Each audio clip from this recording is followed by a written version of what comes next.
Hi everyone, this is Neel Raithatha, consultant, audiologist and director of ClearWax. Thank you for joining me in my latest video using the iCLEARscope endoscope.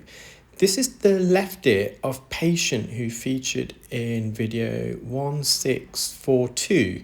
It's of a child, 11-year-old child who developed swimmer's ear in their right ear. Now, in this side, they have got some superficial otitis externa, so the entrance in particular, you can see it's quite dry and crusted. And there is a bit of dead skin here, but this is more of a traditional earwax removal with some dead skin combined.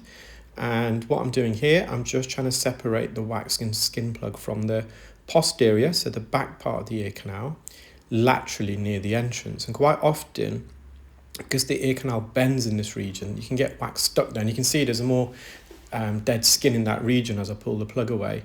And by just mobilizing the plug in that region, it can more often than not help to retrieve the wax plug if you're just going to try to suction it from the middle of the plug without separating it from the canal, particularly in that region.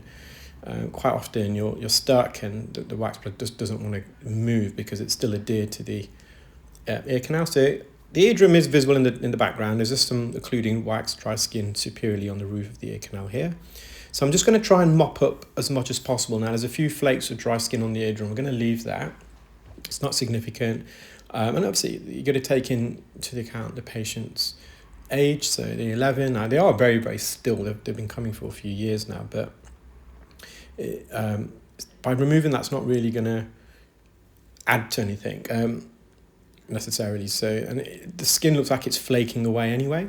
Now if it was on the center of the eardrum, the umbo region, I might be more tempted to try and remove it, because the skin that lines the inner 2/3 of the ear canal, so that skin is the epidermis layer of skin.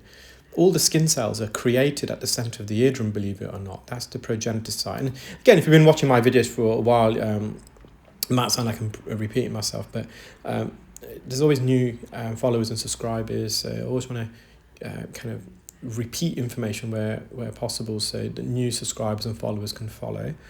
And so the skin is formed at the center of the eardrum, the umbo, where the hammer bone attaches to the eardrum. That's the progenitor site. And these skin cells, they radially migrate off the eardrum. And what I mean by that, imagine you got a pond or a pebble and you drop a stone. Sorry, not a pond or a pebble, a little pond, and you drop a pebble or stone in the center, you get those ripples. So imagine the pond being circular, that's the eardrum, and those ripples being the dead skin. So it ripples outwards, and then the skin slowly migrates towards the entrance of the ear canal, where it then eventually flakes away and expels itself. Well, in theory, that's how it works. We call that the lateral epithelial migration of skin. It takes approximately it's about 3 millimeters a month the skin migrates on average. So if on average ear canal length, let's just round it off to 3 centimeters, it's more like 2.6 centimeters. It can take up to 10 months for skin that was freshly secreted at the center of the eardrum to eventually migrate.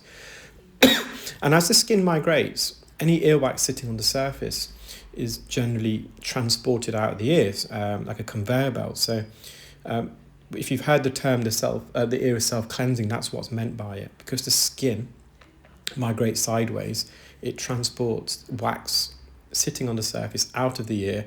And the wax is an amalgamation of dead skin cells, sebum, which is an oily lipid secretion, also found in our scalp, and an oily, odorous sweat, which is full of proteins and lipids. The same sweat we develop under our armpits. And they all amalgamate, then there's like loose hairs, dust, dirt in the environment also. Now, you may have noticed this patient's front part of the ear canal, so the anterior canal wall, so the left section where we are, just below the suction tip, is quite prominent. And then the ear canal, so the ear canal, as it approaches the eardrum in that region, kind of goes inwards towards the midline, and then it bends and veers back out, which means I've got a very prominent anterior recess. So there's a big recess to the left-hand side of the ear canal beyond this bony protrusion, and sometimes you can get wax trapped in there and dead skin. They have got a mild attic retraction, so the top part of the eardrum directly above the hammer bone is somewhat sucked in, and that's due to negative middle ear pressure. We want the air pressure behind the eardrum to be equal to the air pressure in the atmosphere, and what regulates the air pressure behind the eardrum is the eustachian tube. That's a tube that connects the back of the middle ear to the back of the nose. And normally it's shut, but when we swallow, yawn or chew, it momentarily opens. And if you've got excessive air in the middle ear, it can escape. If we haven't got enough air behind the middle ear, air can enter. But if that eustachian tube is not functional, it's not opening when it should, there's a shortage of air in the middle ear, and due to the gaseous exchanges that occur in the middle ear, all the remaining air is absorbed by the skin that lines the middle ear, the mucosal skin cells. And when air is absorbed through gaseous exchange into those mucosal skin cells, fluid within the cells, the intracellular fluid, is forced out. And that fluid should drain away normally, but if the eustachian tube is blocked, it collects, and it's a kind of an amber-coloured secretion. But yeah, so when all the air is absorbed out of the middle ear by the cells that line the middle ear, it creates a vacuum, a cupping effect almost. And the top part of the eardrum is most elastic. So is the top rear part. So in the case of the left ear, northeast, in the right ear, northwest. And in this case, the eardrum has been sucked in at the attic. That's from a previous issue that the patient had with the eustachian tube. But the underside of the eustachian tube of the eardrum is quite sticky. So when it's sucked in, it can stick to a part of the hammer bone called the neck of the malleus that we can't always see. So when I tested the patient's ear pressure behind the eardrum, it was absolutely fine. But it looks like it's retracted. And it is retracted, but the air pressure, importantly, is equal. And it's just because the eardrum's sucked in. It's not causing the patient any problems. This is a very dry, scabby area. So this patient's been scratching his ear at night. Well, I hope you enjoyed that video, guys. Take care, keep well, and speak soon. Bye.